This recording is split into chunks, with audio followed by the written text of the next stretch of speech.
Hey everybody, this is Craig Garber. Welcome to Everyone Loves Guitar. We have the one and only, the lovely Sarah Borges with us. She is a great rock and roll artist, very cool human being, and she's going to be a lot of fun today. Couple of quick announcements, and I'll tell you a little bit about Sarah. First of all, I want to thank our mutual friend, Eric Roscoe Amble, for hooking us up and putting this together. And also make sure if you are listening, go to everyonelovesguitar.com/subscribe to subscribe to the show. If you're watching us on YouTube, hit the subscribe button and also the little icon that looks like a bell. That helps out on the YouTube logarithm or algorithm, whatever. Logarithm, that's like 11th grade. What is algebra. No, the next one. Trigonometry. No.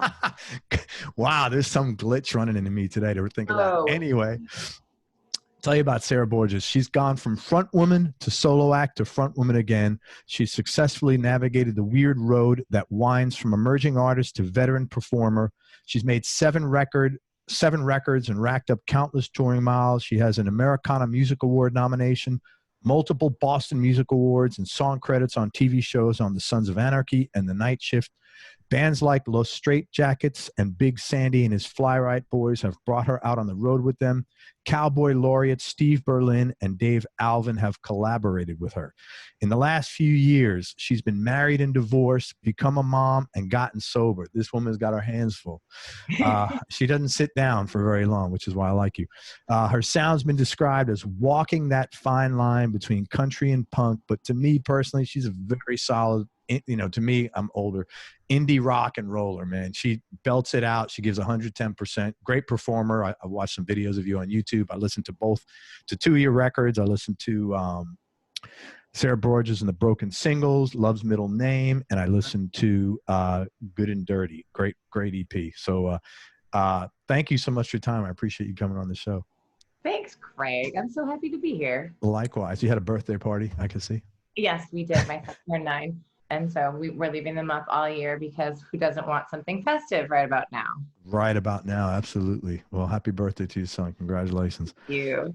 Hey, so how did you first get started in the music business, and what was like your first break, if you want to call it that? Okay. So I started playing indie rock. You're so spot on. When I was in college, and it was the 90s, and it was Boston, and it was such a hotbed of talent. Bands like Morphine and Buffalo Tom and Throwing Muses were all really popular, and you could still see them in the local clubs. So that was sort of my my focal point and what I tried to use as a mold for what I wanted to do. But so I did that for a long time and toiled in obscurity. And then I started, I probably did that for 5-6 years or whatever, and I started when I was in college. And then I stayed in Boston after that and got introduced to Americana music and tried my hand at writing it and was lucky enough to just be, fairly competent at it and get some notice pretty quickly. So we made a record, which led to us getting a record deal and then going on tour. And then now here we are. So once I guess that big break was once I started playing Americana music, which was something I was still learning about, that kind of launched us onto the touring schedule that we do now. Well, that's you're a very prolific writer. I mean, you've got 7 records, I said here. Yeah. That's a pretty big catalog. Yeah. I think I just say the same thing over and over again.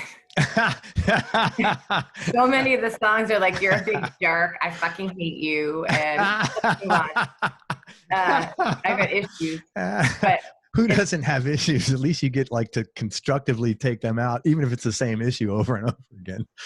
I listen to these songs and I think about the people they were based on or who they're about and stuff. And I just think what was I thinking? None. I'm so glad I worked through that one. Do you ever stop? Man, I'm 56 and I'm waiting to stop. What's the date I'm finished working on all my issues? I could see on my deathbed, wait, I didn't do this today. Yeah. I forgot to do this reading, this passage or something like that. Yeah. It's become so hard I'm such a big proponent of therapy, and I feel like it's really changed my life, but I wish that it were more readily available in the quarantine times that we're in. I'm having to do the telehealth thing and it's not the same. I miss my lady. I miss seeing her. I miss her office. It was such a big part of my week. Interesting. Yeah. So you're not finding it just as effective on the Zoom or whatever. Well, we do it on the phone, and it's a little Okay. bit harder when I'm like looking at the laundry or the dishes to really turn inward and think, Oh, like, yeah. feel, as opposed to scheduling a time to sit and just be there with the person. Well, we need to put this out to her right now because she might listen to this. We need you to be available on Zoom. It's much more effective. Yeah, totally. Yeah. Or at least FaceTime. My God. I couldn't imagine having a therapy appointment talking to a phone, actually. Yeah. Luckily, we had met before, and I know her fairly well. But you're just yelling into the void at that point, like, help me. We had met before, so I know who I'm talking to. Right, but, had we not, it would be even harder. Yeah, I couldn't even do these interviews. Like, because once in a while people say, oh, they'll only meet over the phone. I'm like, I'm sorry, it's not going to be a fit. Yeah. How do you, how do you have a conversation without, I mean, there's so much nonverbal, especially in a situation like therapy, there's so much nonverbal stuff that's as important, if not more important. Yeah, I think you're right. And I think, so many people right now, because of the situation that we're in with the quarantine, are struggling from that lack of connection. I see it in my grandma's 95. And so in an effort to keep her safe, she lives alone and she hasn't seen a lot of people. She's lonely, she's stressed, and the efforts to keep her safe are just making her life really, hard. So stuff like that, I think people of all ages and for many different reasons are just struggling with that. It's hard to be alone. Oh, hell yeah. I think there's a song in there for whatever that's worth. It's hard to be alone. Yeah, I know it. No, the whole thing with your grandmother and just the isolate. I'm thinking there's something in there. She watched a Facebook live stream that I did the other day, and that's so cool. On Facebook, you can post your emotion, like so-and-so is feeling this while doing this. And it said she was feeling lonely while watching the Facebook live stream. And I was like, oh God, man, terrible. That's cool that she could do it. My mother-in-law is 86 and she just keeps calling me instead of my wife. So your grandmother's on top of her shit. So let me tell you. Yeah. She keeps calling me and saying, Tesco has something on sale. I'm like, oh, that's really cool, Mom. Like, I'm like, why is she goes, oh, it's not, what is my wife going to do with this information? She's here. She's not in Tesco. Anyway. Tesco, isn't that a British company? Yeah, they're in England. Yeah, my wife's from England. Yeah. Oh. I got to import. I think I bought a cucumber sandwich from them at some point in England, like in the little grocery. Yeah, they sell kind of cool. It's kind of weird there. Like they sell mayonnaise in a tube and mustard in a tube. Oh, the mustard in a tube. Roscoe turned me on to this mustard. He gets this French mustard. It's called La Moutarde Forte. And it's really, really strong mustard, but it comes like toothpaste. Yeah, it's really weird when you get that stuff in it. Yeah. Love it. All right. So we talked about this. When I listen to you, you're an indie artist with Americana influences, but your vibe is punk and indie. It's very free spirited. It's not constrained. It's very like, it's very comforting listening to your music because I know you're giving me you. Oh, geez. That's a really kind thing to say. And that's how I feel. I believe you. That's why I like interviewing with you. I haven't screwed it up. No. 25 minutes. But what were before nowadays? There's like so many micro categories. Is that a challenge, or was that a challenge early on as far as defining your sound? Like when I was younger, we'd go out and like, yeah, this is great. With the genre was not as important. Not so today. Yeah, I mean, I think one of the reasons is that people discover music based on algorithms so much now. Yeah. And if you don't match that particular algorithm, you'll never get found in a pile, which sucks. But, the old days of when you turn up on a bill with a band that's like-minded, those still happen. Obviously not right now, but yeah. But going back to what you originally asked, I think, we struggled so many ways. I think I made it unnecessarily hard when I was younger, and we had to deal with Sugar Hill Records, which was probably the high point of our career. Wait, rap? No, that's just Sugar Hill. This is Sugar Hill Records, which is part of the Welt group. Okay. but now is part of Concord Music Group. But they had like, you know, legacy artists like Dolly Parton or Willie Nelson, but also had, you know, other more, I don't want to say artists that were more our contemporaries as well. So, but, you know, they really threw a lot of money behind us and hired the big PR firm, and we were touring a lot, and I was probably 29 or 30. But one of the things that was so hard is that on any given record, we would have country songs and blues songs and rock songs. So the radio station would have a song that they liked to play, but there was no follow-up afterwards that would fit their format. We ran into that a lot. We ran into, you know, publications that just didn't really know what to do with us. And I think I could have made it easier. Not that I had to be contrived or I had to kind of limit myself, but I think there's a way to be smart about what you put out if you're aiming to sustain yourself a little bit. But we didn't do that. And that's okay too. You know, it doesn't really matter in the end. It's such a journey that it doesn't really matter in the end. But let me ask you this. You probably are a little bit of a rebel, right? I was a really good student and a really good kid. And then I got a little bit older and discovered music, and it sort of uncorked in me some kind of rebel thing. And that's partially because I didn't take lessons very much, and I don't know a lot about music theory. So guitar wise, there was a sort of, you know, defensive portion of me that was like, I don't care. I'll just play whatever the fuck I want. I don't care if it's not a real chord.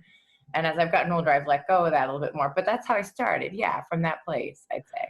Well, because if you're a rebel and someone tells you, hey, you need to do this, and you're younger, there's no way you're going to, like, I would never, like, I just being hated. I still hate being told what to do. Yeah. And you know, but when I was younger, I would like say, oh, now I'm going to do just opposite because you want me to do this. And that's got to be you know, if you're a musician, you're young, and you're like, someone's telling you, oh, do this. It's almost like a recipe to make sure they don't do that. Well, and I think the inner workings of the music industry, when you get a good look at them, they're gross in a lot of ways. Yeah. And so it's like a double rebellion. Like, I want to be honest and keep my integrity. I don't want to be something I'm not. And you're telling me that I need to make a more marketable package for myself. And that seems antithetical to what I'm about. So right. We didn't do ourselves any favors, me especially. You know, I would like, I just pulled some shit moves. Like, I got in a fight at our record party in New York City. We were recording a new booking agent, and we were recording a new booking agent, and he turned me down. So I got real drunk, and then I spat in a guy's face who said a bad word to me, and he punched me in the head. And are you serious? Yeah. It was terrible. God, did somebody like fuck him up? Or that's not cool. I mean, he had all rings, and he got me right in the temple. What's wrong with that guy? Well, I spat in his face, you know. I know, but you got a drunk woman spitting in your face. It's like, you know, you're not supposed to like go full on, you know, Rambo. Yeah. I mean, you know, if it's a dude, yeah. I mean, you know, there's there's guy rules. There's certain guy rules, like that's just not cool. It's like when I've been married a long time, but when you're single, don't look at another woman when she's with a guy. There's like guy rules that you just not to be a dick, and that's those are people rules. I think too. Like, I think so too. Like, I remember saying to some guy I was dating one time, like, when you are with me, I want you to carry around in your back pocket the pride you have in being my partner, and it puts a shield around you where you don't look. Yeah, and people know. Right. You know? Yeah, I can't believe. Yeah, do you want to out him here? I don't know who the guy was, but we both got thrown out of the club. It's our record release show in New York City. My bandmates were just like, what? You know, what are you doing? Terrible behavior. And the rest of the night, they're like, where's Sarah? How do you explain? We all left. We had just got bundled into the van. They took me away, and I put a bag of frozen peas on my head at a friend's apartment. Oh, my God. Wow. Good behavior. But I don't even really know how we got on this subject. Just that as part of working out issues, which was therapy, and part about music, you know, when you're young, you just have this wellspring of feeling that you don't know what to do with. It just comes out of you. Hey man, even when you're older, unless you really work on, like you could tell, like when you're speaking, you said, "Oh, I was feeling defensive." Somebody who hasn't like worked on themselves doesn't speak like that.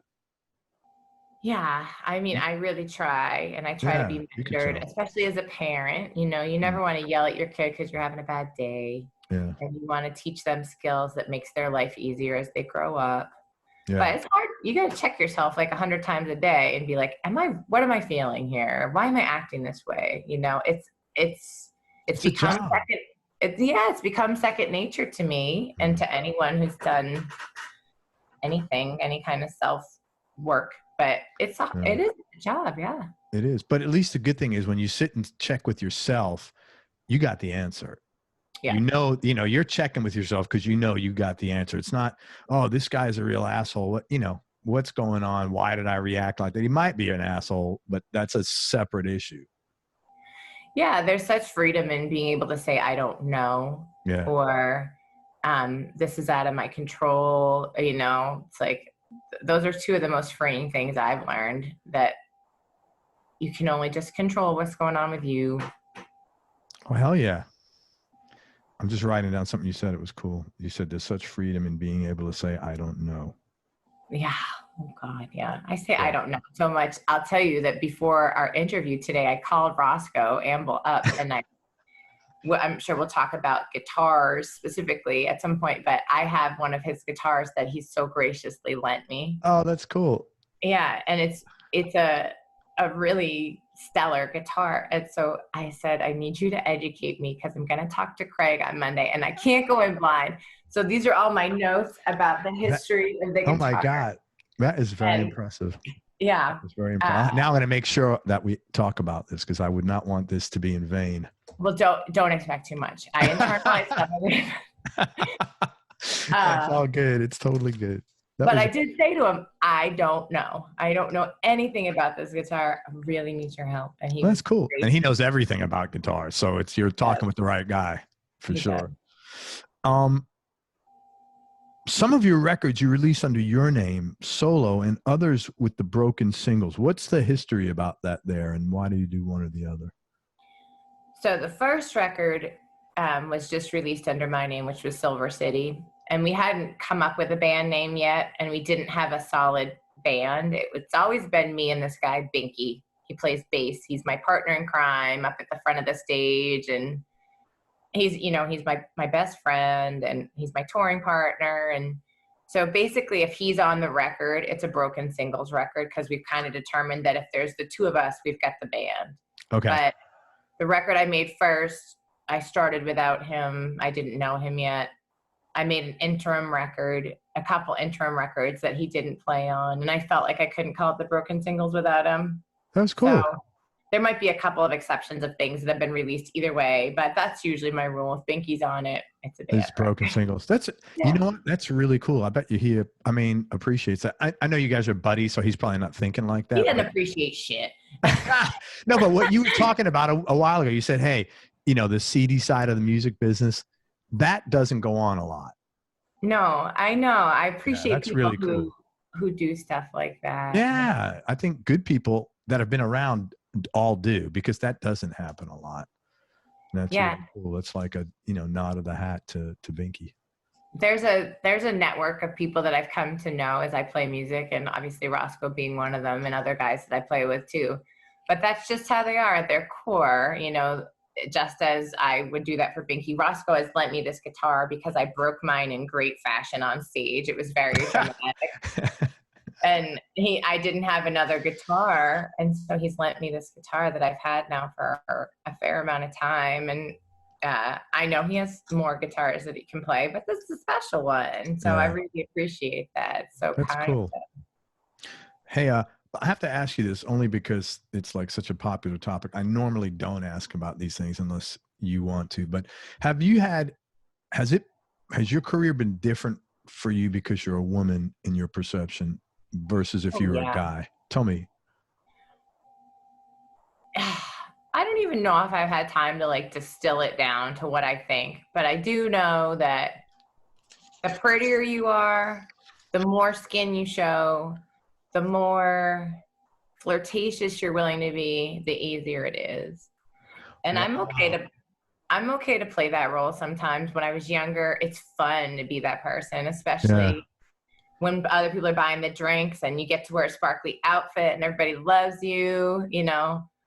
But as you get older and you age out of that, you really see that people are attuned to find the young, pretty, sparkly thing. And I don't know if that happens so much with dudes. Dudes are more, at any age, they can be sparkly and exciting. I think for women and girls especially, there's some appeal that society has set forth that as you become an older woman, it's not accessible to you. Yeah. So I'm 42 and I'm starting to feel that a little bit, you know. You and look that's great, okay. man. Don't even Thank think you. of that bullshit. Yeah. And I still wear the little outfits because it makes me feel free. It makes me feel good. Good. But, you know, I think being a mom too, kind of like it's really hard to do your career and have a child, and it's hard to go on tour and have a child. And that's something that I don't know if men feel, not because they're not equally good caregivers, but there's just a visceral feeling you have about leaving your child that's horrible. Being a mom is the toughest job. Let me tell you, I see my wife and I don't know how she's done it. It's really hard to be a mom. It's hard to be a parent in general, but I think mom is tougher, to be honest with you, because there's more involved in maternal delivery, and there's more care that comes naturally with maternal things that guys just don't think about. And I'm a very caring person, but I would never think to the extent my wife marvels me. Even still, our kids are 28, 30, and 20, and our granddaughter's 6. And I see her with all 4 of them still. And I'm like, how the hell do you do that? Yeah. And she didn't have a great, you know, she's not modeling stuff. So that's even more. I'm like, holy crap. So yeah, I think it's different. I totally understand that. Yeah. It's just, you feel when you're away from them, you feel that loss so keenly. You feel like you're missing a part of yourself. And then, but it's obviously the best job ever. So yeah, that's okay. Very cool. It's funny that you said that about my daughter. Let's see, she's 20. She's telling me now, well, I went to the auto mechanic and, you know, of course, because I'm a girl, they treat me better. And I'm like, yeah, I don't want her to know that though. Oh my God. It's about harnessing it. I mean, if people are going to choose to be as uninvolved as that, where appearance plays a role in their decision-making process, I'll fucking use it. I'm going to wear a party dress to the mechanic and get a real good deal. And that's what she does. That's what she takes advantage of it. But, you know, as a dad, it's like, ugh, I don't want to hear that, you know? Yeah. Oh yeah. It's gross. I don't know. We watch a lot of like old cartoons and stuff, my son and I, or movies that maybe we watched, Willow, that, you know, the movie it was a Ron Howard movie from 82, I think. I didn't see the movie, but I do remember it. Val Kilmer's in it. But some of the attitudes towards women just in that movie in 1982, my son, we were watching it and he was like, I don't get it. I'm like, you don't want to. Yeah, it's not for you to, you don't need to know that. Yeah, I know. No. It's weird. I know what it is with me. I don't mind.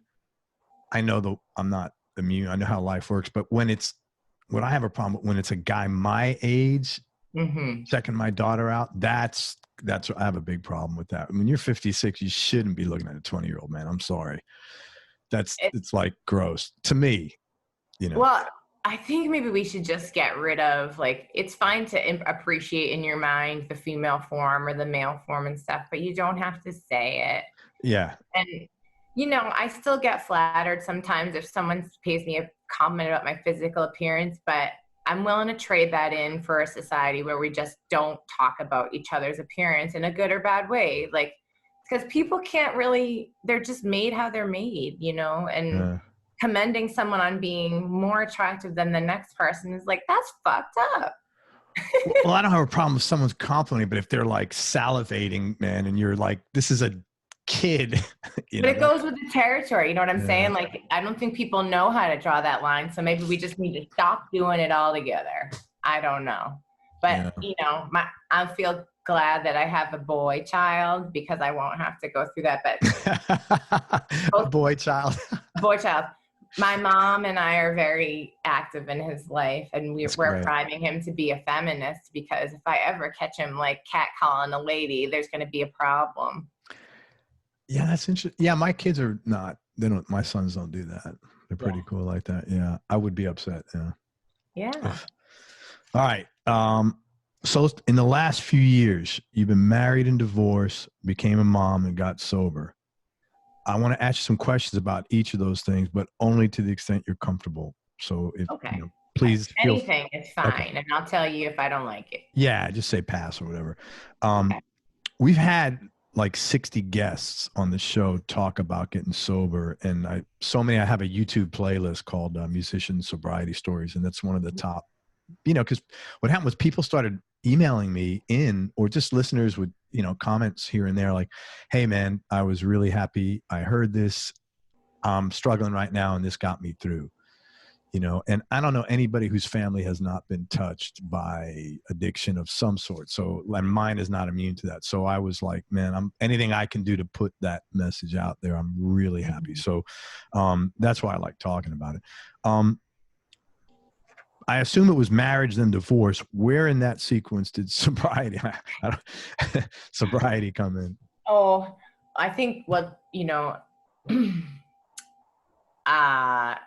was not an active alcoholic during my marriage, and it's not a secret too that my partner was also an alcoholic, and so that really just contributed to the demise of the marriage. Oh yeah. So I got sober 3 weeks before our divorce became final, because I just didn't think I could handle it drinking the way I was. But we just, we were ill prepared to have a child. We had some really tragic things happen in our family life in terms of parents dying or relatives dying, and things that were just too much of a load for us to bear, I think. So we couldn't keep the marriage together. And then the process of getting divorced was very dramatic and very prolonged. And that really escalated my alcoholism to a point where I felt like I was not able to go on. And I did just have that dark of night revelation moment where I was like, if I don't quit drinking, I will die. So was that the first time you'd had that thought? It was the first time I'd actively had the thought that suicide seemed like a real option. And I've heard other people describe it this way too, but it's like a black monster in the room, and it's always there. And sometimes it's close and sometimes it's far, but it's always there and it won't leave. And that's when you really got a problem, I think. And that problem may not even be alcoholism. Maybe it's mental illness or some other kind of addiction. But if that's an omnipresent thought in your life, then there's something that you need to address. So the only thing I could think of to change was drinking. And you don't realize when you're in drinking what havoc it wreaks with your body and your central nervous system and your state of mind, that constant cycle of being hungover and being drunk, and the guilt and the shame, and then the wild behavior. You just have no idea who you are anymore. So I felt like going into the divorce, if I was going to stand in front of the judge and take this huge next step, I had to make a choice for my son and me to do it. And then, and that was what I did. And I had tried a couple of times to get sober prior to that, but that was the one that took. Thanks. What do you think about that time that you had the courage to do that? Because it takes a lot of courage to get sober. Because now somebody once told me that was going through, I think AA, and they said that they got this in the program that you initially, whatever your drug of choice is, that's your solution to your problems. Mm-hmm. And then that solution becomes your new problem. Absolutely. So how did you have the courage to like, it's a big thing to unwind? I think, you come to this point in your life where you just really get to the very core of who you are, and you either want to live or you don't. And it was just a simple choice like that, where I felt like I couldn't leave this earth because I had a child and because I had enough people that loved me that it would just crush. So I don't even think I did it for myself, but I just knew that if I took my own life, it would just be horrible. It would be it was the wrong choice for me. So, but I couldn't live not sober. So, and that's the mantra that I kept in my head over the early days of sobriety was, if you take another drink, you will die. And I just kept saying it to myself over and over again. And I still have to say it occasionally, but I believe that. Yeah. So I made the choice to live in like a bare bones, just screaming into the void moment. So, yeah. And thankfully I haven't had to do it again because I don't know if I could do that again. It was the hardest thing I've ever had to do. Was it tough asking for help? You know, I had gone to AA a few times. I had gone to AA drunk, as I know some people do. I've done it, and that's okay. You know, I mean, I would say most meetings have people that are in AA, NA. That's why they're there, you know, because they have a problem with a substance. Yeah. Right. I would go drunk and just cry. And then, you know, I had a couple of really bad experiences when I started AA. I had a guy like get in my car and try to pick me up at a meeting. And he's like, I could sponsor you. And I was like, I don't think this is how this is going to work. That's a bad sale. It was terrible. This will be great. It'll be great. It turned me off, you know. Of course. Oh my God.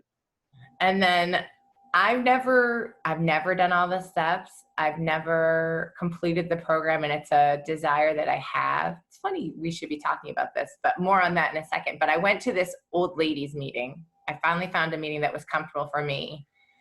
And the median age was probably 80. And some of these older ladies, they're like, I used to have a bottle in my purse in the 40s. And just so funny. They were hysterical. But they took care of me. And they were so kind. And through them, I sort of saw that you don't lose your sense of humor when you're sober. And you don't necessarily become any less interesting. So I stayed with them for about 6 months. And then every once in a while, when I feel like I need a check-in, we did an outlaw country cruise recently. Right. And I went to a meeting there because I was surrounded by people who were drinking and having what appeared to be the time of their lives. And I was like, I need to check in. So they had a meeting on the boat. They do. That's really cool. Take care of you. Yeah. That is really, wow. That's important. That's great. Yeah. A lot of festivals too, that are multi-day festivals or even single-day festivals, they'll have a meeting because there's so many of us. Oh my God. And it's nothing but drugs all around you, or booze or whatever. Yeah. Drinking. Yeah. You get paid in beer, you get drink tickets. So it's like encouraged. Wow. Hey, well, good for you. Pat on your back for saying, hey, I need to get to a meeting here on the out. Cause it's, you know, it's real easy to say, man, I'm on vacation. I'm on an out. You took care of yourself. That's a huge thing. Self-care is like, people don't realize how important that is. It's not just like, oh, self-care, like, you know, it's pretty important in your life. Well, you also have to heed the reminders that the universe gives you. And I'm on this cruise, I'm having the time of my life, but I chance to meet this man who's there on the cruise with his son. And he starts to explain to me that he had another son who had died from an overdose not long before. And his son who was with him had obtained some tramadol in Mexico on the last cruise and had a seizure on the boat. But he's still there chugging a beer, smoking a cigar. And he's like, I don't know what I'm going to do, you know, but I know as an AA person, I just have to let him have his own journey. But we got to talking about AA, and we got to talking about how I hadn't done the steps and how I hadn't gotten a sponsor because I didn't know how. And he really just made me feel at ease and good. And he's like, well, why don't you come have a coffee with me in the morning, you know? And I was like, fuck it. It's at 9 a.m. And I was like, you know, that this man has been sent into my path by the universe. Yeah. I'm going to go with him. So we did, and it was great. That's really cool. Yeah. I try to be, more very open to the messages that the universe sends, you know. I think it's so important, and I didn't do that for many years of my life, and I'm so happy I do now. It just makes things easier, you know? It does. I try to walk the fine line between magical thinking and you know, observing the signs of the universe, where it's like I can get into, like, if I don't step on that red rock, I'm going to die tomorrow, you know, like I can get that's OCD. That's OCD, totally. But you got to separate your OCD from your universe messages. Yeah. That's really funny. Because you can get into an argument with like your higher power. I don't want to step on that. Right? No, you really need to. That's funny. Yeah. So funny. So you just have to be quiet and still. So much of the time you're like, oh God, this again. I just want to have a good time. Yeah. Hey, I'm happy for you. And thank you so much for sharing that. That was really big of you to do. And I'm so happy that you feel so much better. Oh, thank you so much. I'm so grateful. I just had 5 years on August 9th. Awesome. Congratulations. That's the best. Yeah. My only worry now, I feel good about my sobriety and that I can maintain it. And I, go to, as I said, I love therapy, but my son now, because he's got two parents who have struggled with addiction, he's 9. I started drinking heavily when I was probably 14. So he's not got very far before this is going to become a real issue for him, and finding the language to talk to him that he can hear that doesn't sound uncool or, that's our next challenge. Can you bring him to a meeting? Or like they have NARA teen, they have like teen meetings too. I've never thought of that, but that's a brilliant idea. Well, because it's this is the way to introduce. I'm just kind of thinking that the part of your life, it's that's the way to it's part of your life, and that's what you want to talk to him about, right? Right. I know. I mean, I do. I drink O'Doul's. I like the O'Doul's, or sometimes the Bush Ed A. Oh, like is that like non-alcoholic beer? Yeah, I know some folks in the program frown upon it, but it helps me. But he's always like, it's no one's business, really. I know, but he's like, what is that? Like, it's beer without alcohol. Like, okay, and I know the question is coming, but that it'll be interesting. Do you belch after you drink that? I do. Because then, I'll clear this up for the listeners later. I'll have to work on a good one. I know. Yeah. So I'm sure I did that during a drinking show. Well, it was in your bio. It's not like I, like Roscoe or somebody on the back sly end told me about it. I read it in your bio. I'm pretty, or like on Wikipedia, something like that. If it's on Wikipedia, it must be true. It must be true. I always ask. That's why I always say, hey, is your bio there true? Because there's no barrier to entry to that, and yeah. That's interesting though about your kid. Yeah.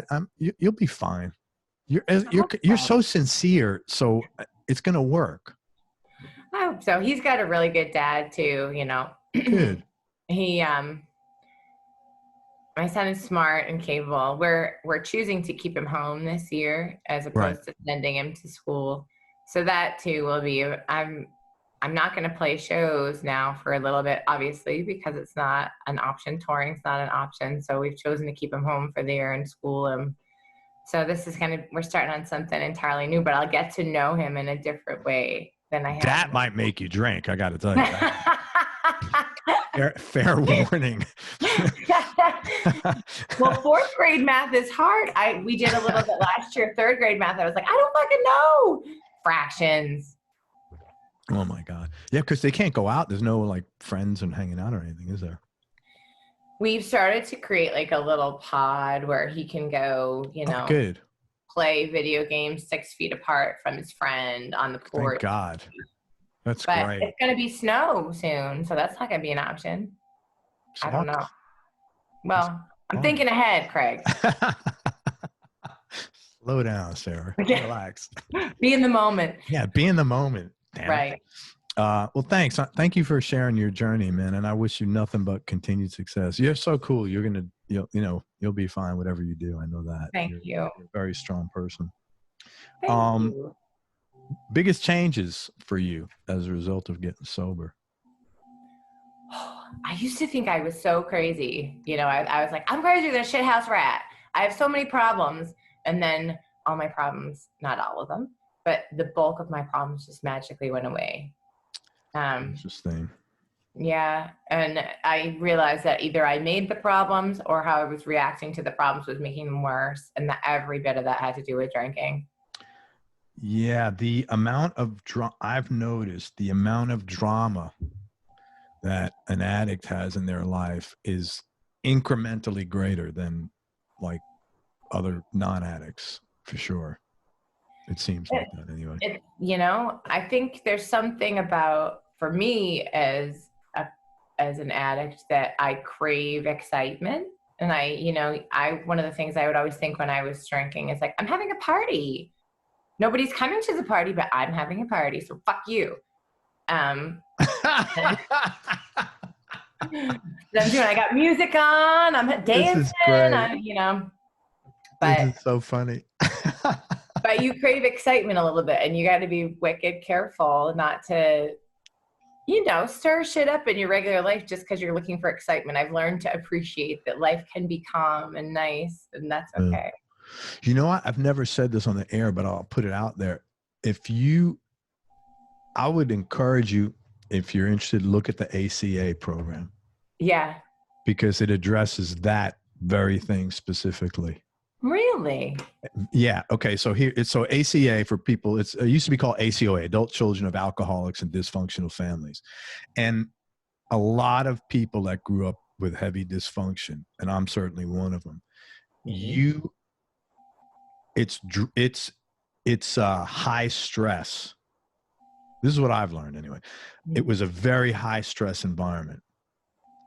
And I could function great in a high stress environment. The problem is, once you leave that environment, nobody comes along. There's no hey, by the way, the rest of the world is not like that. You don't have to function in a high stress environment.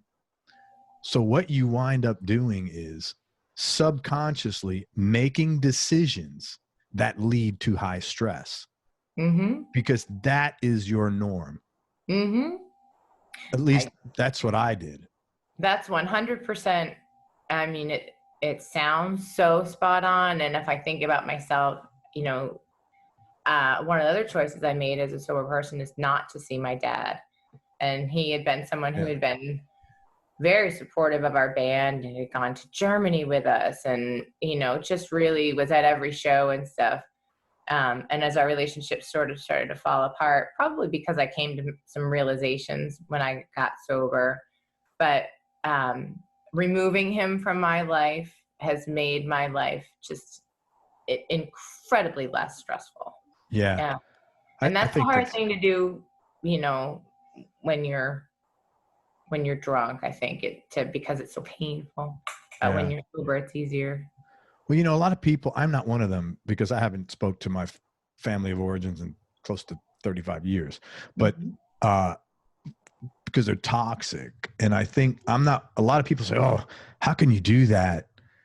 Man, because you didn't deal with what I dealt with. And, sometimes people change, but a lot of times they don't. And it's just almost like meeting somebody else it's like meeting a stranger. If there's that much distance between the two of you, it's like you have to evaluate when you're talking to a new person. Hey, is this person going to bring some positive vibes to a conversation or negative? And if it's negative, it's no, it's probably not going to go much further than this. So I think that's good. I think that's safe and smart. Some people are just assholes and they're never going to change. Yeah, I always try to come at it with empathy, and succeed only 10% of the time. But I'm sure this person has their own internal issues that they're dealing with that's causing them to react in this way. Sure. But I can't take that on because I got enough of shit of my own here. Yeah. So, and you can see them coming a mile away when it is a toxic person. There's just so many markers that if you're attuned to it, it's very clear. Yeah. Yeah, that's right. Their problems and their crisis is not your crisis. You can't, what's the other thing that you didn't cause it, right? You didn't cause it. You can't cure it, but you can contribute to it. Right. So his shit is not your stuff. Yeah, I agree with you. I think it's safe. Dude, I'm getting therapy here. All right. I know. That's my next career. I like therapy so much. I'll become one. This is Sarah. This is the therapy issue. So where'd you grow up? I grew up in Taunton, Massachusetts. Spell that. Taunton. The T is silent, evidently. The second, Taunton. Yeah, I hear Taunton. Okay. What Go ahead. Sorry. It's right near Rhode Island. It's a working class town. Yeah. So it's in Massachusetts, and it's down about 40 miles from Boston. And my parents are divorced. I'm an only child. Oh, wow. I went through school there, and I went to Emerson College in Boston when I was 17, and I've not been home since, really. So, I mean, I've gone home for little interim periods and stuff, but. Sure. Yeah, you're like very self-reliant. It's so hard because you want to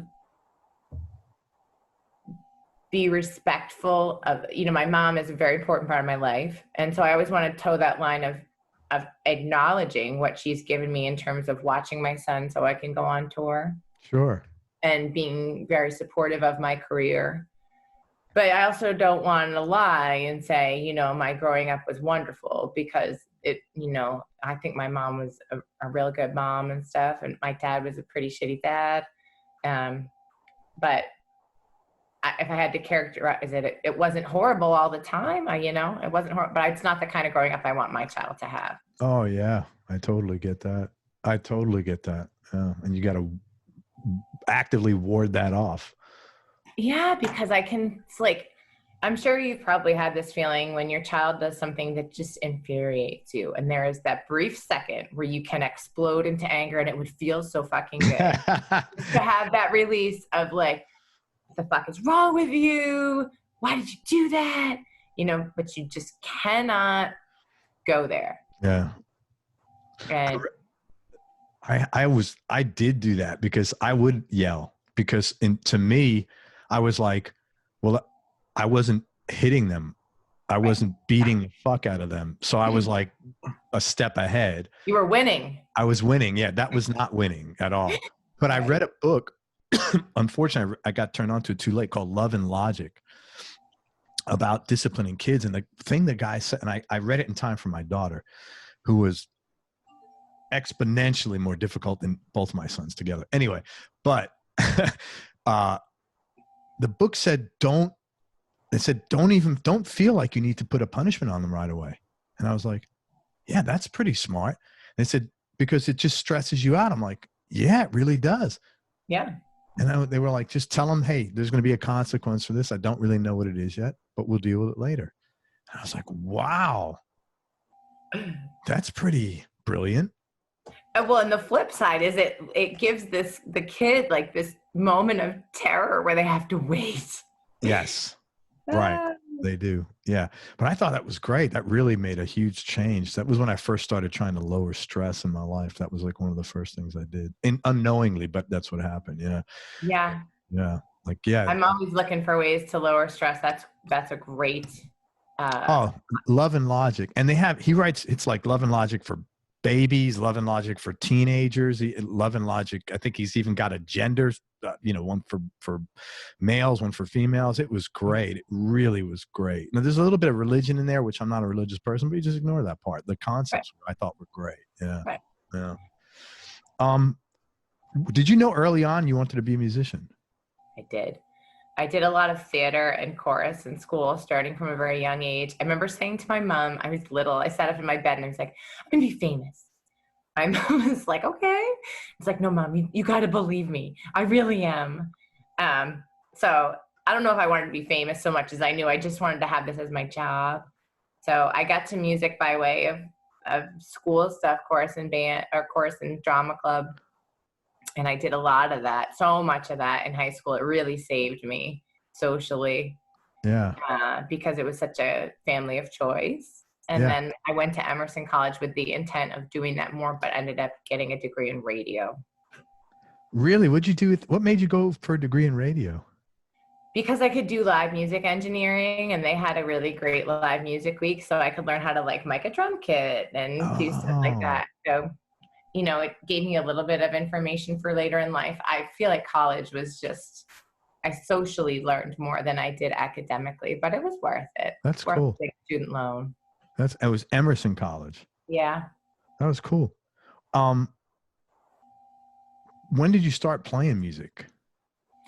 So when I was in high school, And my mom had a boyfriend who played guitar and sang, and he would come over with his guitars and just sit in our living room and smoke clove cigarettes and play Neil Young. Jakarta. Yeah. Was that what it was? Jakarta? No, what was the kind? I can picture them. God, those were so good. Remember? Oh my God. Yeah. They were strong as hell. They were big, thick things. You'd smoke it, last about a day almost, it was like. Yeah. And because it had the clove, your mouth would get rained with the sugar. Yeah. It was so sweet. Oh yeah. Oh yeah. I love those. I haven't thought of that in a long time. That's funny to hear that. God. And all of his guitars, when you'd open them up, would smell like clove cigarettes. That's funny. Awesome. That's funny. But he taught me like Harvest Moon by Neil Young and House of the Rising Sun. And he gave me enough chords where I could start dicking around on my own and like express my teenage angst by writing songs. Yeah. And then I think I played my first show when I was a senior in high school, like that summer. And then I played more shows in college and started like, not getting serious about it, but trying to work on making a band and stuff. So I was, 16, 17. Yeah. And then just kept going. And what's cool is I bet you never considered being a side person. It was always like, I'm going to be in a band and like play my music. Yeah. But I will say, as I've played with Roscoe, and a lot of times when we do our shows, we share the front person duties. So he'll play a couple songs, I play a couple songs, and then the other person just plays guitar.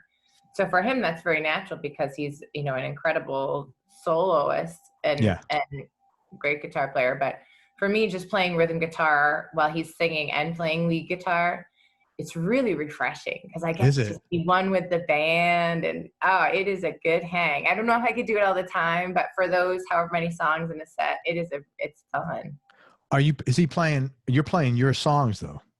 I'm playing his songs. So we split the set where I play some of mine. Whoever wrote it sings it. Okay. And we'll split the set that way. So it's, my worst nightmare is having to just sing and have no guitar, because then what do you do with your hands? You got to like make up some kind of, like Peter Wolf has it down. I can't do it.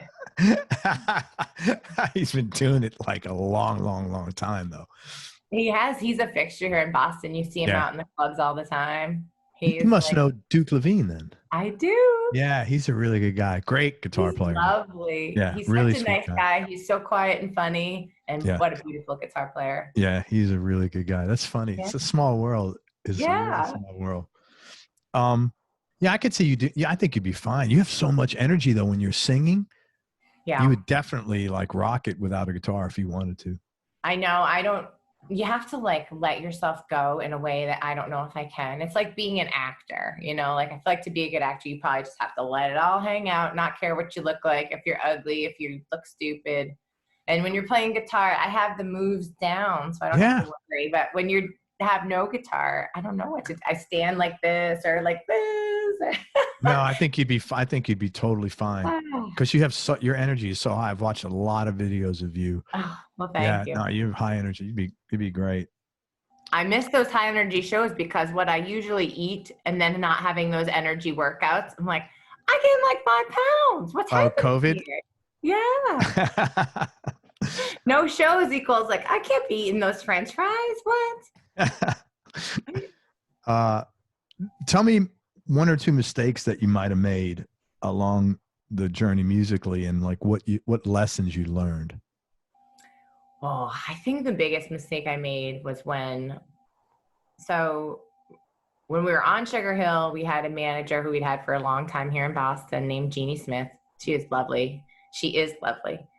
And these are all people who are alive and well and that we're friends with.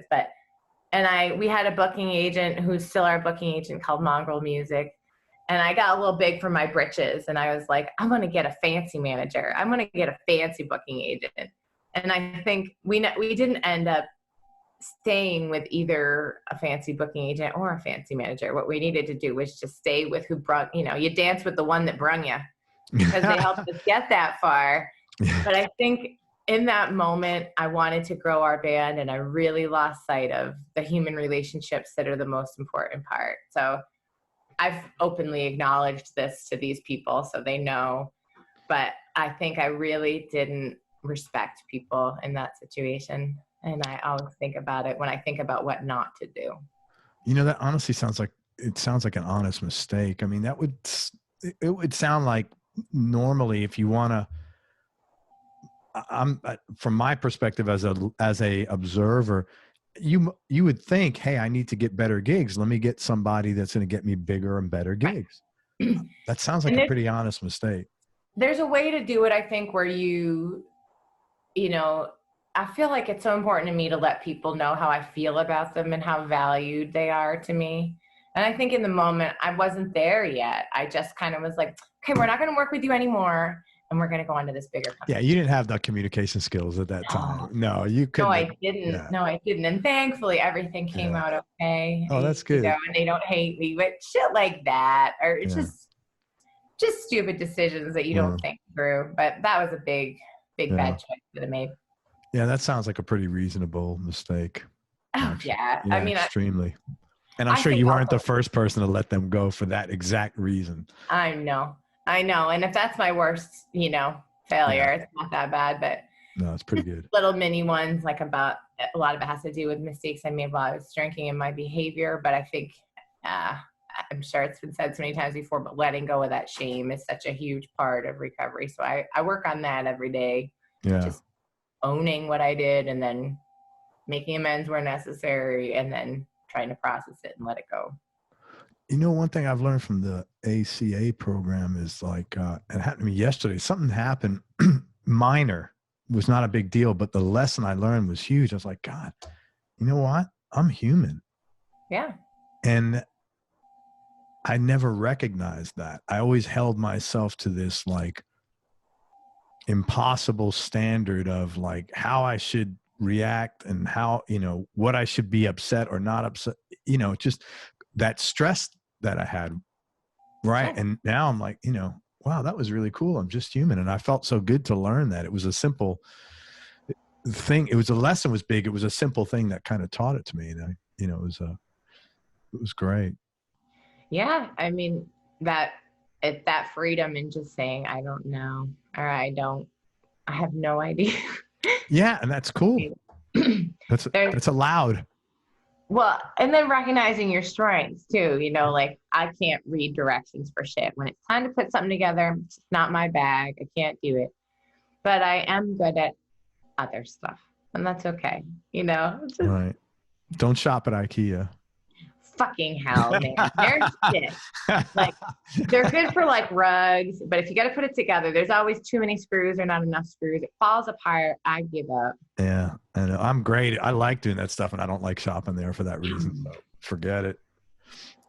All right.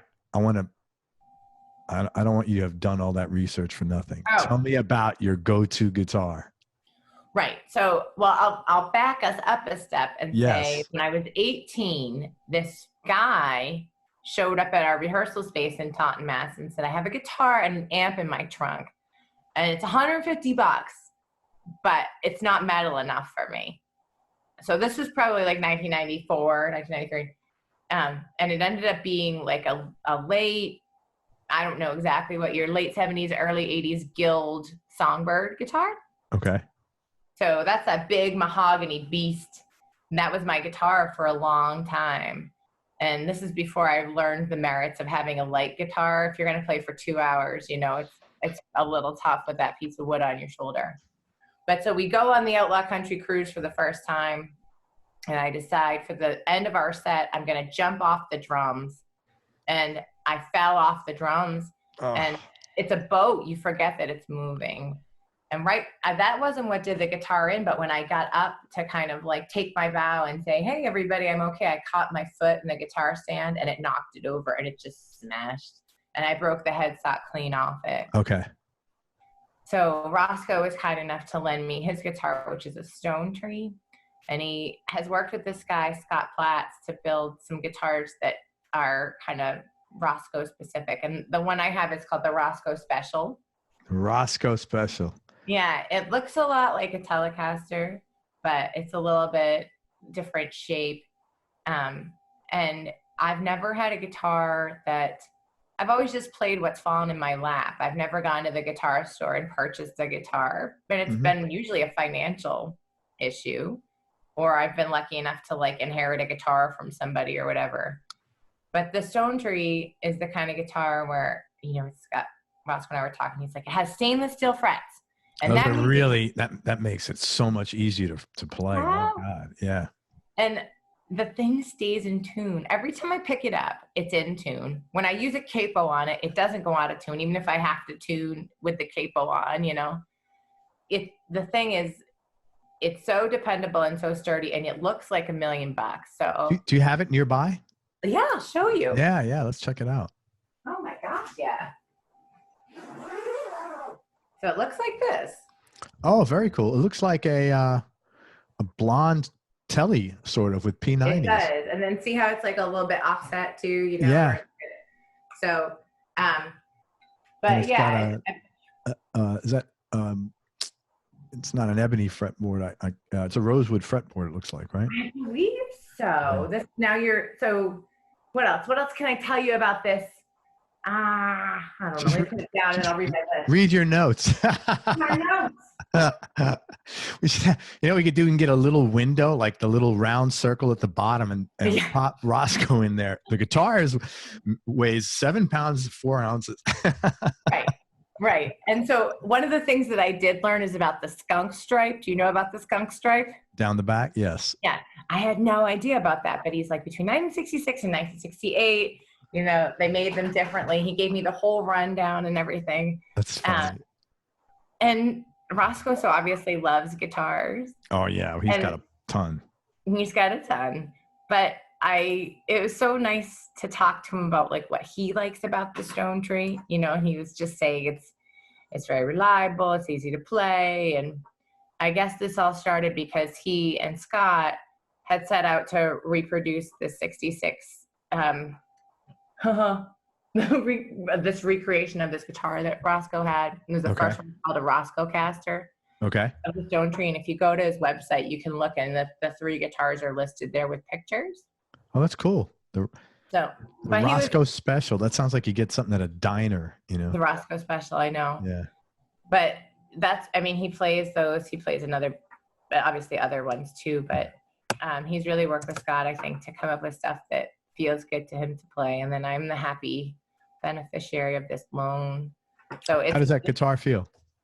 It feels really good because I can move and I don't have to worry about like my guild. One of the strings was always coming out, you know, like it wasn't held on there good. Yeah. Or it was just forever out of tune. And I can really, as you've mentioned, I do like to move around a lot. Yeah. And sometimes I hit shit by accident, and this thing is infallible. So I appreciate that. That's cool. And what do you play out of amp-wise? I have a Little Pro Junior. Okay. A Little Pro Reverb, excuse me. And here, I'll show you this little sweet. Yeah, let's do this. I love it. This is my Pro Junior, and it used to reside at the Lakeside Lounge. Where that was his bar. Right. And I think, if I'm not getting the story wrong, Roscoe had a bunch of those at the Lakeside Lounge, and because of like noise complaint situation and space accommodations, he kind of mandated that people use them when they played there. So that's one of the ones that used to exist there. And that's great. But it's a lot of amp for a little box. And there's nothing more embarrassing than not being able to carry your own amp. I did have a Pro Reverb before, that's why I said that by accident, but that thing is a beast. It's almost a twin. Yeah. And so trying to carry that on my own, you have to get help. And as a woman, whatever the word for emasculating is for a woman, that's how it feels. Yeah, when you can't carry your own amp. But this you can carry. I can carry this and it's no problem. So, but together, that's what I got. Very cool. Who influences you, like writing wise? Like, is there any writing influences you have? Because you are so prolific. Yeah, a lot of times I hear a song and I think like, I wish we had a song like that in our live repertoire. And a lot of bands that I see live influence me too. But one of the ones I always come back to is NRBQ, because I feel like interesting. yeah, they're one of those bands that they have so many different kinds of music. Yeah. They've never lost their sense of fun about the entire thing, as far as I can tell. And I've never seen the old incarnation, the one with Big Al and Tommy Artolino, and obviously can't now, but the new incarnation is great. And it's rare that you see a band where I love the original lineup, but I also love the new lineup too. And I love the old stuff, but I love the new stuff too. And that is rare. I'm such a nerd for them. So whenever I find myself writing a song and I can't think of what the chord change would be, I do say, like, what would NRBQ do? Yeah, that's great. That's a good thing to have something to turn to like that. Yeah. And then part of the other thing I enjoy about doing, doing a radio show, which I know we'll talk more about, is that I'm always listening to new music and listening to it in a way that's a little different, where I'm thinking, how would this transition into the next song? Or is this something that I think is right for the show or whatever? And so I'm always learning new songs. And I feel like that started to influence my writing too, where like, I love this Drive By Trucker song. So I want a song like that. I think that would be really fun to play. So I'm going to make one. So you're like always a student. I'm always a student, and I don't know how much of that has to do with my own insecurities. It's like, if I can parrot what somebody else is doing, then I don't have to say, oh, this is mine. I'm putting my own thing out there, But some of it is just pure appreciation too. Yeah. There's an old expression, school's never out for the pro. I mean, I think most people that are, take a lot of personal pride in the work they do and they have a good work ethic, I think they're always looking for that. How can I get better at X? How can I, you know what I'm saying? I think that's really, I think smart people do that.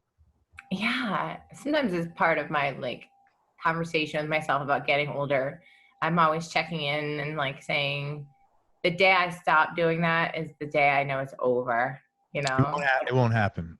Yeah, I hope not. I plan to play until I drop, so But you'll always be looking to learn something. It won't happen. Yeah. I mean, I sound like a grandfather or something, which I guess I am. But yeah, no, you're always. That's a mindset thing. You're always searching. Yeah, I'll tell you, this interview, Craig, is good for my ego. You're so complimentary and you ask such great questions. I feel like $1,000,000 here. That's good. Well, you're a very nice person and you're very good at what you do. So it's not hard. So, thank you. So are you. You're welcome. Well, that's, I'm working on that, accepting compliments. Accepting compliments is very hard. Very tough. I'm really working. Somebody, a musician in Nashville called me. He gave me some compliment, and I was like, well, he goes, listen to me. I'm going to tell you something because I like you. He said, when someone gives you a compliment, just say thank you. He said, whatever shit you got going on in your head is your problem. Like I said earlier, don't make your problem someone else's. If someone, they want to get joy out of, and I said, okay, thank you. Yeah, because you don't think about the joy that the other person is getting by paying you the compliment. All you feel is your own, embarrassment. Awkwardness. Yeah. I feel my own awkwardness. Wow. Yeah. Right. Yeah. It's exactly what I feel. But I'm even like that. I'm getting better. Even my wife, if she gives me a compliment, I always feel like, oh, thanks, huh? Yeah. No reason to feel that way. It's just, I'm working on my issues. Yeah, good. Well, that thread seems to be going throughout this interview. So it's every interview. Who's not working on their issues? God almighty. Sometimes I get people. I had one person on here. I asked them a question, maybe it was the mistakes. Like, what mistakes did you make early on in your career? He goes, none. And it was so I couldn't, it was so not real. I wasn't even going to challenge it. Okay, of course you've made no mistakes. Okay, great. Talk to you. I'm not going to be your, go to your therapist and fix that one. I'm not. I don't think they have a therapist. Probably. Yeah, right. But I was like, oh, okay. Yeah. Someone said to me once that they'd graduated from therapy. And I was like, I don't think That's a thing. I don't think that's a thing. No, that's not possible. I mean, you can change the way you're getting your developmental information, or choose to not continue growing, right?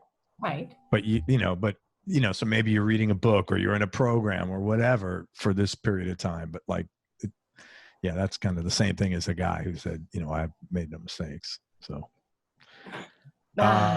top 3 desert island discs. Just for right now, because I know just for right now. I've been listening to this one a lot, and it sounds like I'm ass kissing, but I'm not. And it's Fear Not the Obvious by the Yahoos, because I've been listening to it like as a student lately about how I can pull off some of those tricks. And I'm not going to lie, when I drive around, sometimes I pretend I'm in the band. I'll be like, this is where I would take my guitar. Like I'm Dan Baird or something. But Dan, obviously, right? What? Dan, right? I didn't know him. And then we did that cruise, and he's so great. Yeah. And we were playing an NRBQ song on stage, and behind my back, Roscoe gave him the guitar. So I turned, there's a picture of this moment where I realized he's playing with me. And it was that's so cool. That's so cool. He's a really nice guy. I had him on the show, and that's why I met Roscoe. Yeah. What lovely guy. First class human being, man. Really cool. Oh, he gave me, I'm not going to tell you what the compliment is, because I feel like if I say it out loud, somehow it becomes less pure, but he paid me. No, don't say it. He told me that I had a really good right hand. I'm sure you do. Well, yeah, right. But it's for a rhythm guitar player. I mean, that's such a huge compliment. Huge. And totally. to come from him. Yeah. And I carry that around with me. I swear to you, I think of it at least once a week. Hey, let me tell you, that's a great thing, man. You're having a day where you don't feel you play good, or you're up on stage. That guy wouldn't say that. He's not that guy. Yeah.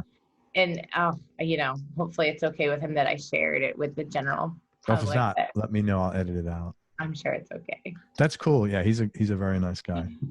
All right, the Yahoos, Fear Not the Obvious. What else? Yeah, NRBQ, All Hopped Up. Mm-hmm. Oh God. Jerry Lee Lewis, Live at the Star Club. Wow, I think that's the first Jerry Lee Lewis answer. So he's such a horrible person, we know this. And he did marry his 13-year-old cousin. And it's getting harder and harder for me to separate artists from the bad shit that they've done. But I know that record so well, and I've listened to it so many times, and feel like it really does embody rock and roll in a way that a lot of live records don't, that I put that on my list, sure. That's very benevolent of you. Jerry Lee Lewis, Live at the Star Club, NRBQ, All Hopped Up, and the Yahoos, Fear Not the Obvious. Do you see something missing from all of those? Country. How about Woman? Yeah, country, women. Well, I just because you're a woman, I'm not automatically thinking you should be listening to women. No, I don't think so either. But I guess the kind of music that I like if we could sum up those 3 desert island discs and make a record that sounds like what I like, that's what I try to play. Yeah. I try to fill a niche that maybe someone hasn't filled yet. That's a woman doing those kind of things. Yeah, and I think you're doing a good job of that. You're pretty visceral. Yeah. I think it's honest. Good. It's important. Yeah, there's I'm far enough into this where I'm happy to be able to say at the end of the day, like, well, we really did do what we wanted. We did our best, and it didn't bring us fame and fortune, but that's okay. It might bring you a ton of fame. You just don't know. Well, I take comfort from those stories that you'll read, like while you're on the John for a second. It'll be like, so-and-so didn't start painting masterpieces until they were 50. Let me tell you are so cool. This is great. Oh my God. I'm not going to lie to you. That's where I often read that shit. Yeah. That's the only time I'm on social media. Yeah. Yeah. Best decision you ever made? Getting sober. Oh my God. Hands down. And having my child. But I couldn't have done a good job with that if I didn't get sober. Yeah. How has motherhood changed you? Or what have you learned about yourself through being a mom? Because again, it is so difficult. I'm way more patient. I think, than I used to be. And That's great. I do try to, children are so tender and so sweet and so kind that I try to be more like that in my everyday life. You know, I learned so much from my son and the way he treats me and the way he treats his friends. I'm so lucky to have such a good kid. Yeah. But he's very kind, and there was a little boy in his class whose parents were getting divorced, and he was going for his first weekend at his dad's. And I guess he had said to my son that he felt a little nervous. And so my son was getting in the car and he said, "Don't worry, you're not alone."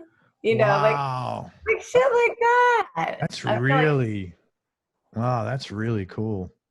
That's how I want to be. So that's really cool. I would say that's what I've learned, is just to try and be more, I don't want to say natural, but more open. Yeah, that's really cool, man. That's a good kid. He's a good kid. Tough question. Yeah. What do you like most about yourself? What do I like most about myself? I think that I am, at my very core, a really good person. I think that I'm a good friend, I'm a good parent, I'm a good partner, and I don't know, I value my character very much. I work hard to maintain it. That's great. That is, yeah, I think if you work hard, that's the only way to value it in a sense, you know? It's like a tapestry or a sculpture. Like I'm always adding to it or taking things away, learning that something doesn't work or I need to modify something else. But you have to have good feelings about yourself and faith in yourself, or else you just cannot do anything else. I agree. Tell me. I can't wait to see what's coming next. Tell me something about yourself that people might be surprised to hear or find a little odd. Oh my God. I always think the worst thing is going to happen in the world. If I'm like crossing the street, I think of 50 different ways that I might die in the next 30 seconds. If there's a knife on the counter, I go through the whole scenario of where I like lost my mind, picked up the knife and stabbed somebody. Like I have all these micro catastrophe thoughts every day, all day. That's wild. How do you manage that? Holy shit. That's what the therapy is for. Yeah, to shut the tone down. Yeah. Yeah, it's like that direct behavioral therapy or whatever, where you just catastrophize everything and then you have to talk yourself down. But I'm so used to it. So I do that all day long. Yeah. Except when I'm playing a show. Then you're too in the moment. So you're present when you're playing 100%. Yeah. Interesting. You can be present and still have those thoughts, I think. Like I see the knife is there. I am present in this moment. I'm just leaving for 1 second to protect myself and the ones I love, you know? So that's a weird thing I think about me. Funny, my wife is a little bit like that. And sometimes she'll go through a scenario and I'll be like, babe, I'm exhausted. Like you just like, where the fuck did that come from? Like I'm just listening to this, like there's no way reality could happen because it's like I'm exhausted hearing it. It's not possible to have happened. Imagine having to think about it. Yeah. You know? Oh, she doesn't. I'm always like, man, just right here, babe. I wonder if that's a woman thing, if we just are trying to, like a protection of the young situation or something. I don't know. I thought of that when you said it. I'm like, God, Anne's like that. Yeah. She'll have the wildest shit. I'm like, wow. How, yeah. Like, how did that even enter your mind? You know, what's even more of a mind fuck is when one of them comes true, you know, like Trump becoming president. I was like, oh my God, there's no way. This is blah, blah, blah. I thought of all the chain of events that was going to have to happen. And then it happened. And I was like, see? Okay. That's totally different. That's a 50-50 statistical chance. There's like 0% chance that the knife is going to fly up, circle around the kitchen and stab you. Yeah, I know. I mean, that's like, you know, I mean, I guess it can happen. Anything can happen, but the statistical likelihood is probably a lot lower than any A or B candidate getting elected. But you hear stories of like crazy stuff happening, you know. I don't. Okay. Next time I find one, I'm going to email it to you. Email it to me. Yes. Email, say, Craig, or text me, you know, hey, look at this. And then actually don't, because I don't want to start thinking about that. Did you happen to see, this is a good example, this bird, it was some sort of hawk or eagle. It was on a beach in a southern state. I'm going to go with South Carolina. And it dropped down and picked up what looked like a shark and flew away with it. And it turns out it's like some kind of fish that resembles a shark, but it was like 4 feet. And just in the moment this person was shooting this beautiful beach video, a hawk jumped down, grabbed a shark, and then flew away. So now we've got fucking birds that could pick up a small child. Sharks are in these waters, and they're conspiring here. You don't think that's worrisome? They're conspiring. See, that's where you made the jump to like imaginary world. The other stuff, yeah, that's just science. But like they're conspiring.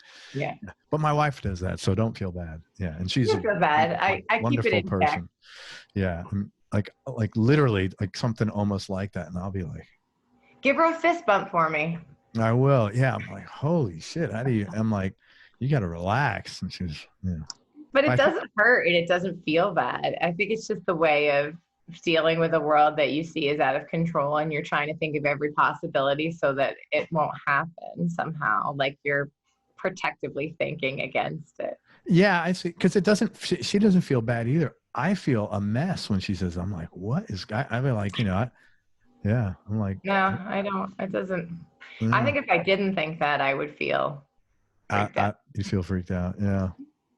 All right. I see a couple of chapters with your therapist. Yeah. She's very chill. She never, obviously therapists aren't allowed to judge, but she has a great poker face. And so I'll tell her stuff that I think is so horrific. And she'll be like, yeah, okay. That's interesting. Yeah. Who's had the biggest influence on you, both musically and personally?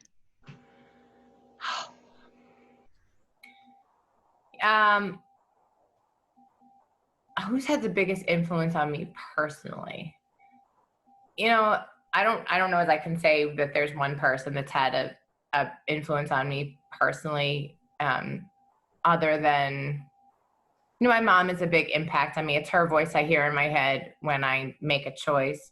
But as you get a little bit older, you meet people who aren't your parents who have a big impact on you. I think Roscoe's had a really big impact on me, not just musically speaking, but in terms of making me feel like he's just really, really smart about the music industry. He's smart about people's attitudes and their character. And I've tried to learn from him as much as I can, that you should never start down good advice. So that's cool. He's been really helpful to me. I worked with a guy called Paul Coldery and made a couple records with him. He was a big influence on me musically in terms of showing me that I had a lot more that I was capable of than I thought. But more than anything, this sounds so something, but just the people that we play for every fucking day. Like, those people are so nice, and they don't have to come to the show. And they might have a shitty job or something shitty in their life, but they take those 3 hours out of their day. They come pay their money, and then they come and say nice things to you too. Like, that's amazing. And the alchemy that you can get going in a room on a good night. I don't know how that happens, but when everybody's there and everybody's having a great time, it's a good night, everyone's playing well, you just like levitate. That's a communion with people that I have not found anywhere else. That is probably the best example of like gratitude that I've heard in 750 interviews, really, because that's what that is. No, honestly, that was really cool. That was that you have that much reverence for your listeners. Well, the people do unbelievable things too. Like, people have done everything from bring me a cake on my birthday to wow, like our cool. Yeah, our van broke down. We did a GoFundMe. Within a day, we had the money to get it fixed again. People do stuff like, you know, send me a birthday card. When my son was born, they sent me baby gifts. Oh my God. That is so cool. And they don't want anything in return. You just keep being you and making music, which is what I love to do anyway. So, God, wow, that is really cool. It's wonderful. So social media is really hard for so many reasons, but because it allows me to keep up with all my peeps I really Yeah. like it, you know. Yeah. Yeah. It is hard for a lot of reasons. It's like really negative at times. Oh, it's really, really negative. I don't post personal shit on Facebook. I feel like unless it's something momentous, but Yeah.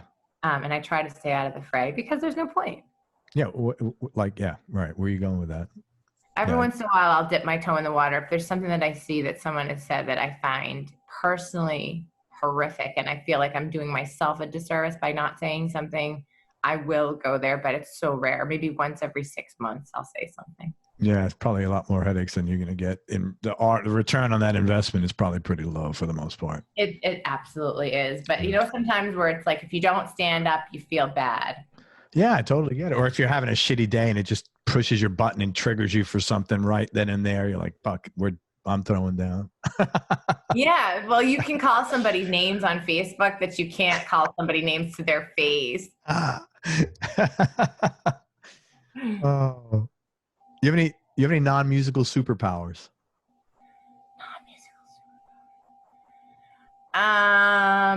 No. I can drive. I mean, this is music related, but I can parallel park a 15-passenger van like nobody's business, even on the left-hand side. That's pretty cool. Yeah. I thought you'd have some superpowers, actually. I mean, God, I don't know. I'm an okay cook. I'm a terrible housekeeper. I'm good at driving, and I have a pretty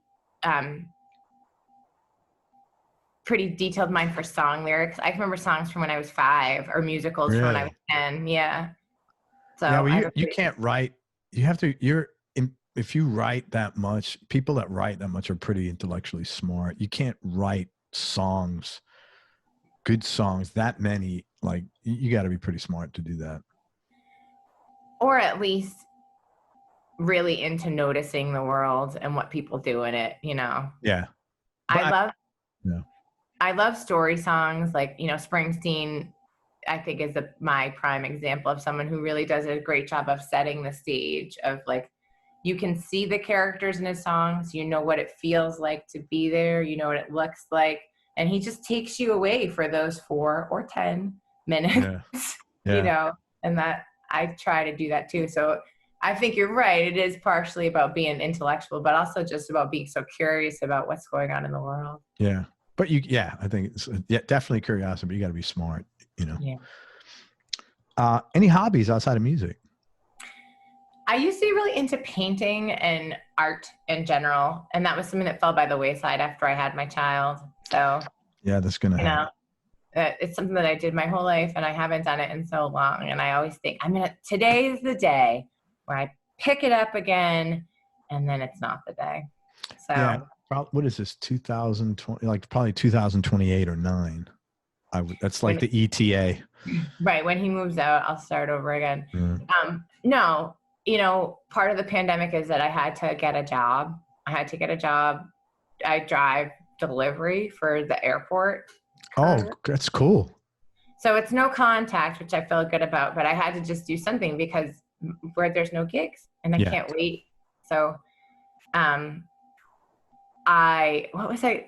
were we just talking about? I lost my train of thought. Your Superpowers, driving, writing, hobbies outside of music.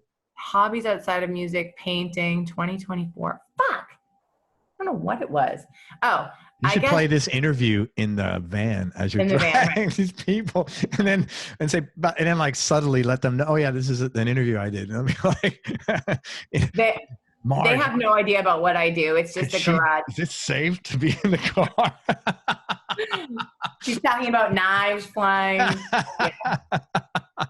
No, it's so funny. It's like a warehouse down at the airport. All these guys are like ripping butts. They're like, hey. And then I just go down there in my little like mini dress and sneakers and pick up the package and just drive it around. I listen to all my favorite records. Good for you. Pretend I'm on tour.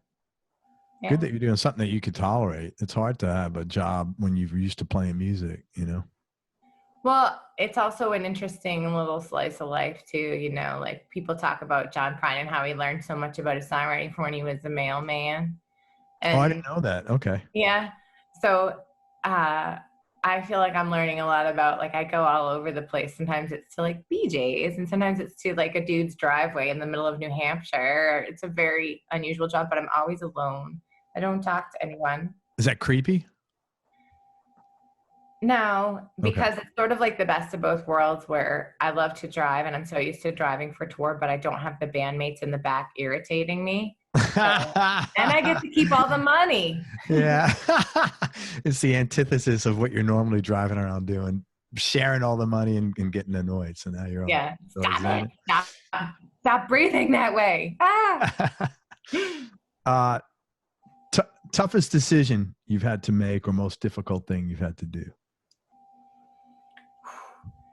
You know, obviously getting sober was a tough decision, and I think we've covered that territory. But one of my other decisions that I struggle with all the time is whether or not it's okay for my son to be away, for me to be away while I'm playing music. Obviously, we're not dealing with that right now, but yeah, I try not to go for more than 2 weeks or 10 days, and then I come home. And we've missed out on a bunch of opportunities that we could have done, but I don't feel like we missed out so much as we hopefully just put them off till later, because being home with him and checking in with him is really important. But I'm always like looking at him for signs of trauma. Like, are you okay? Am I scarring you for life? But he seems okay for right now. Am I scarring you for life? I know. If he starts like murdering cats, we'll know. Yeah, that's a pretty good sign. Cats. Yeah, that's the hallmark, isn't it? Yeah, I think cats or pet guinea pigs. We only have a cat, so. All right. So here's 2 more questions. What has been the biggest change in your personality over the last 10 years, and how much of that change has been intentional, and how much is just a part of aging? Oh, the biggest change in my personality has been I'm so much less selfish than I used to be. And part of that is because I'm a parent, and part of that is because of sobriety. Yeah. But it's all been intentional, like I don't think I always thought before about what consequences my actions or words would have for other people. But I try to be very conscious of that now, because I know how much I internalize what people put forth to me. My friend and my bestie and I always talk about this, where it's like, does she hate me? Why would she say that? And we really come to the decision that, like, people don't think when they're talking, they just, any opportunity to exhibit kindness, I'm down with. Absolutely. But so much of that has to do with having a little kid and what you're trying to teach them. But it makes the world so much easier to be in if you're just trying to be kind and be empathetic. And don't get me wrong, I can be a fucking bitch, like, easy, no problem. So I think you'd have to work at it. Someone would have to push you pretty hard, no? I do, but just like anything else, family members, friends, there's certain buttons that people push that you just revert right back to that. But that's been the biggest change, is I've just tried to live more intentionally with a little more kindness, and just really think about other people. That was a really kind of you to answer. It was very kind of you to answer. That was such an honest answer. Thank you. I just want to tell people, you've been like so zen. But listen to her music, and she is tearing it up. And I'll tell you where to find it in a minute, but you're very nice, and I really appreciate. I'm so happy for you that you've gotten sober and done all these cool things, and you're a mom and stuff. And you've been very. But the moment I've been waiting for. Oh, the belching. All right, wait a minute. So okay. So on Sarah's website it says, on Wikipedia, I apologize. It says, doesn't say she burps, and it says she's an unapologetic stage belcher. Now, to me, that means like you're up on stage just belching, which probably is not the truth. No, I swear, like, what happened is one time I burped on stage, and then someone added it to Wikipedia. I don't think I can burp on stage, right? I mean, I don't think I can burp for you now, but I will show you a creepy thing that I can do. Yeah, show me that. Okay, cool. Okay. So if ever this music career doesn't work out and they're casting for the next Aliens movie, wait, let me get it right. Yeah. Okay, I just want you to focus on the neck area. Okay. That's one. And then I know that it's a PG. I'm trying to make this show PG, but I did get a new witch tattoo. But what I realized, the witch is here. Right. But the only way to make the witch fly is to make the hand job movement. How late at night did you stay up figuring this out? It was actually on stage. I was like, oh, I was doing this. Everyone's like, wait a minute, hold on. That's hilarious. You have some interesting tattoos. Like, is there anyone that you want to talk about that's like, that you really vibe with? They're all by the same guy, most of them. This guy, Ian Adams, who lives here in Boston, who's a man that I used to play in a band with. But we have our Broken Singles tattoo, which is just the Broken Singles logo. Oh, okay. And then I think, this is my sobriety tattoo here. It's a crucible. So whatever you put in a crucible won't burn. It's on my drinking hand. So I put it there to remind myself. I saw that. I was going to ask you about, what is a crucible? A crucible is a receptacle that you can start a fire in. It's like what you use in chemistry class, and it will never burn. You can do a chemical reaction inside it and nothing will happen. So it was sort of a metaphor for me of like, I can withstand anything and I'm not going to pick up the drink. Very cool. That's good. And then this one is I got it when I got divorced. Was like my wedding picture, and then now I'm dead. So it was a divorce present to myself. I'm a bride no longer. Oh my God. I think I'm the only man in America. I have no tattoos. Yeah. We've got 2 bandmates with no tattoos too. Really? Yeah. I was in the gym one day and I look around. It was in the afternoon. I never go in the afternoon because there's way too many young people. And I was there one day because I didn't go. And I looked around. Everybody had a wife beater on and they had tattoos and a beard. Yeah. And I was like, I was amazed. I mean, everybody had on a beard and had tattoos and beards. So, I think I'm officially out to pasture now. For a little bit of time, I tried to do online dating, and that was like everybody's profile picture is like dude with a wife beater and tattoos and the hair and in the beard. Yeah. Typical. But that's how you got to meet people, I guess. It's like quick. It's much more efficient than like going out, I would imagine. Well, especially if you don't spend time in bars, I tried it a couple of times and I had one really horrible experience. And then I had one that was fine. Oh, that's the guy asked, he was like, I was really looking for someone small and blonde. I was like, what the fuck did you click on my picture for? What is wrong with you? Is that what he said to you? Yes. What a douche. I mean, that's like maybe you could be my wing woman. What?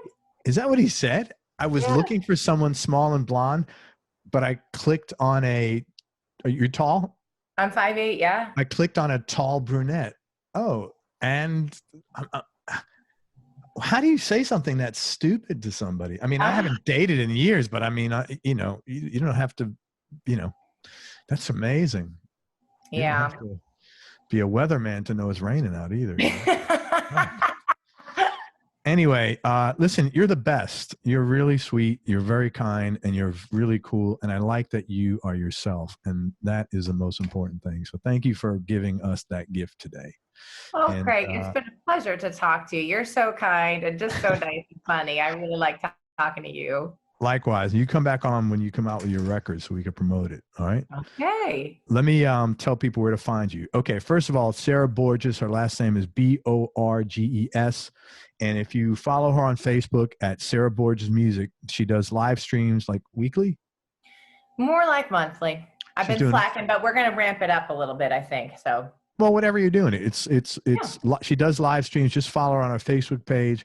On Instagram, this is secret code, Sarah Borges 36. Her website, which is pretty robust, it's good. It's sarahborges.com. Again, Borges, and it's Sarah with an H, Sarah. Now, she also does a radio show on Wednesday mornings, 11 a.m. Eastern time on Gimme Country. So talk about, how did you get into that? I know you have a degree in radio, but how did you get into that, and what are you doing, and what do you like about it? They asked me to do a guest DJ spot, and they have a lot of other DJs of sort of our scene, like Jesse Dayton does one, Chuck Prophet does one, a lot of other people do them. And then the guest DJ spot sort of evolved into a weekly spot, but I love it. It's so fun. It's like making a playlist for your friends. I get to talk a little bit and say some bullshit. And then the chat is really fun during the radio show because we have kind of a dedicated group. So we all meet up and then we talk about what's happened over the week. And one of the ladies is in England. It's so fun. Oh, that's cool. So you chat with the listeners while the show's going on. Yeah, and they give me recommendations, or they tell me, oh, I saw the artist you're playing one time live. It was wonderful. And I learn a lot of stuff too. Oh, that's really cool. Can you curse on that radio? Oh, fuck yeah. They let you say anything. I've gotten political. I've said the F-bomb a bunch of times. They really let you do whatever you want to. I'm so relieved you curse. I don't think we've had a woman who cursed on the show. You curse more than me this show, which is excellent. I mean, shit. It's like, I felt like I was on vacation, which is, fucking excellent. Yeah. Curses, well-timed curses. I mean, my son helped me clean the toilet the other day. He flipped the lid down, and that yucky part behind the bowl where it attaches to the body. Yeah. So we got there and he was like, "Oh shit." And I was like, exactly. Like if ever a time to say "oh shit" has come up, it was that one. You can't be saying that, but I hear you. You know? That was a problem because I cursed pretty badly, and I'm from the Bronx. And it's just, oh, I know. But when like your daughter's like, "Fuck, man," I'm like, when she's like 9, it's like, and my wife would be like, "See," So that was my bad. Yeah. Well, now they're pros. Well, she's tough as nails, so it doesn't matter. She's, conquering the world. Anyway, listen, is there anything else you want to promote or talk about? No, I feel like I should interview you, though, because I've answered all the questions, and I have a lot of questions about you now. To be continued. Okay. Thank you so much for everything. I really appreciate it. Seriously, come back on when you get your next I'd album. love when it to. drops. Come thank on, you so much. Oh, yeah, my pleasure. Everybody, thank you so much for listening. If you enjoyed this, please share it on your social media channels. We appreciate your support. Thanks very much to Sarah Borges. Again, let me tell you where to find her online. It's Sarah Borges Music on Facebook. She does live streams. Go check her out, support her, and say hello on there. Her website is sarahborges.com. Radio Instagram Sarah Borges 36, and the radio show, if you can go on there, you can chat with her and ask her directions and whatever, tattoo advice, whatever you like. Wednesday mornings 11 a.m. Eastern time on Gimme Country. Is on internet. Yeah, you can get it on the phone, or you can just use their website. Great. Gimme Country, GIMME Country. I said internet like I'm from the Bronx still. Internet. Dude, it's on the Wi-Fi. It's on the Wi-Fi. Most important, man, especially nowadays, remember that happiness really is a choice. So choose wisely. Be nice, go play your guitar, and have fun. Till next time, peace and love, everybody. I am out. Sarah, you're the best. Thanks for everything. Bye, Craig. Thank you.